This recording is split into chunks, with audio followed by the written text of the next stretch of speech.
দেখো ভিডিওটা, এটা হচ্ছে অনেক দিনের ভিডিও। এটা দুর্গাপুজোর পর যে ক্যানিভালগুলো হয় তার ভিডিও। আমি তখন যেহেতু ফোন কিছু ছাড়িনি, এগুলো আমার ফোনের গ্যালারিতেই জমা হয়েছিল, তো আমি ভাবলাম একটু একটু করে তোমাদের সাথে শেয়ার করি। ফোনের গ্যালারিতে যে সমস্ত ভিডিও ছবি আমার জমে আছে তার মধ্যে এটা একটা। অবশ্যই দেখে বলবে কেমন লাগলো। সেদিন ওয়েদার প্রচুর খারাপ ছিল, তার মধ্যেও একটুখানি ঠিক হয়েছিল। তবু ওরা তাড়াহুড়োর মধ্যে এই জিনিসগুলো সবাই মিলে দেখিয়েছিল। শুধু এরা নয়, আরও অন্য অন্য দলও ছিল। সবাইকেই একটু একটু করে সুযোগ দেওয়া হয়েছিল। তাদের মধ্যে কিছু কিছু জন তাদের প্রতিভাগুলো দেখিয়েছিল এখানে। দেখে বুঝতেই পারছো কত লোক, প্রচুর ভিড় হয়েছিল। ওয়েদারটাও খারাপ ছিল, কিন্তু কেউ দেখতে আসতে বাদ দেয়নি। দেখার জন্য প্রচুর লোকের ভিড় হয়েছিল এখানে, তো আমরাও গিয়েছিলাম দেখতে। তোমাদেরকেও দেখার জন্য শেয়ার করলাম। দেখো, দেখে অবশ্যই কমেন্ট করে জানাবে ভিডিওটা তোমাদের কেমন লাগলো।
এই রকম ক্যার্নিভালের অনেক ভিডিওই আমার গ্যালারিতে জমা হয়ে পড়ে আছে।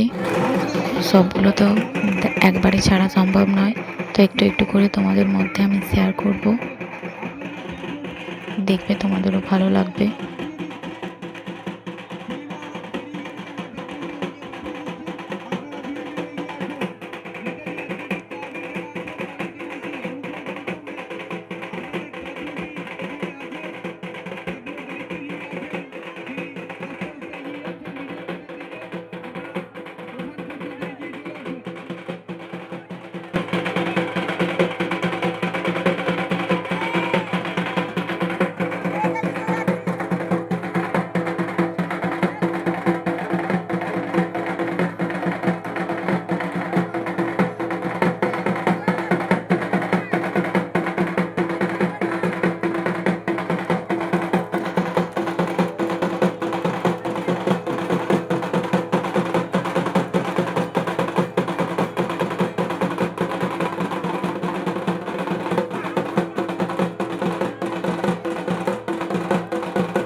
সেদিন ক্যার্নিভালে যে সমস্ত অনুষ্ঠানগুলো হয়েছিল তাদের মধ্যে আমার এরা যে প্রোগ্রামটা করেছিল সেটাই সেরা লেগেছিল। আরও যেগুলো করেছিল সেগুলোও ভালো হয়েছে, কিন্তু সব থেকে বেশি আমার এদের প্রোগ্রামটাই বেশি ভালো লেগেছিল। তাই এদের সব কটা ভিডিও আমি ফোনের গ্যালারিতে রেখে দিয়েছিলাম, আজ তোমাদের মধ্যে শেয়ার করে দিলাম।